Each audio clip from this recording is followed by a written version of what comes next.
In our season opener for season 5, Booth has woken up from his brain surgery, from his coma, but he's slightly changed. There's a number of things that have changed about him that he has to deal with as we start this season. Amongst them, he's very confused about his real feelings for Brennan, and he doesn't wear his fancy socks. They slept together, and although it was in an alternate reality, they did sleep together. It was the truth of their... It was the truth of their emotional life that neither of them can admit. So that's really what you came away with at the end of that episode. So when you realize that Brennan was writing that from her perspective, and he was feeling that in this comatose state that he was in, and they were both feeling that same thing, it did essentially have a reality of its own, which does carry through into this season. And what we want to try to do this season is to kind of take a step forward and back at the same time, reaffirm the premise of the series, that these are two people who obviously should be together, who have to deny it in some way for their own survival, but can't stand when they're not in each other's company. So it did kind of give birth to the series all over again, I think. Well, kind of as we said, in season 5 is going to reset the series. We're going back to, while there will be continuing stories, especially the emotional life of Booth and Brennan, the emotional lives of our squints. We're going to have a real episodic feel to this, to season 5, and probably learn a little bit more about the squints than we have in the past. We've decided to forego long character arcs, such as Hodgins and Angela, or Booth and Brennan as arcs. Those arcs are going to exist, but they are going to be very episodic.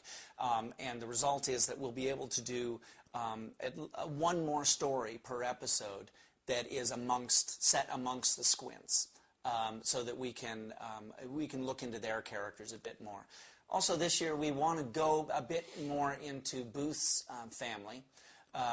His brother Jared, played by Brendan Fair, is a good addition to our cast, our recurring characters, and also we're really hoping to meet Booth's much beloved grandfather in this season, and I hope we do something fancy with the casting there.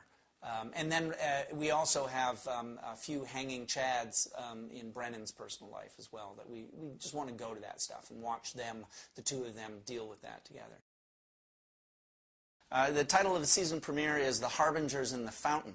A psychic played by Cyndi Lauper, she's actually Angela's psychic, tells Booth and Brennan that there's a large number of bodies buried beneath a fountain that have been there for about 10 years. And even though they don't believe in psychics, they jump at the chance to work together for the first time since Booth was in his coma. And lo and behold, the psychic was right. There's a bunch of bodies under the fountain. We met Cyndi. We went and had breakfast with her one morning because we heard that she was interested in doing the show. And that just seemed like a huge Christmas gift to us. Last year, we did an open mic. In season 4, we did an open mic episode in which Emily, it was the episode right before the writer's strike, and we had written in that Emily was going to do Girls Just Want to Have Fun. And it was amusing because Emily said, that's not in my register. I can't sing that well. To which we said, A, it's kind of funny if you don't sing it well, and B, there's a writer's strike. We can't type in another song. The script is what it is. And so she had to sing Girls Just Want to Have Fun, which she did a very credible job at. She was very, very good. We had said that the character of, I think you wrote a part where Emily was told by her mother when she was a kid that she could sing better than Cyndi Lauper. Better than Cyndi Lauper, that's right. And Cyndi saw that, likes the show, loved the show, and they got in touch with us. When we last visited the Hodgins-Angela relationship, Hodgins was lying on his back in the Mexican desert, with a terrible, terrible hangover and a very large tattoo of Angela on his shoulder. He had run afoul of Angela's father, the Reverend Willie G., played by Billy Gibbons, and was now marked. I think the audience agrees with Billy Gibbons, with Angela's father, that these two belong together. They have many obstacles to overcome.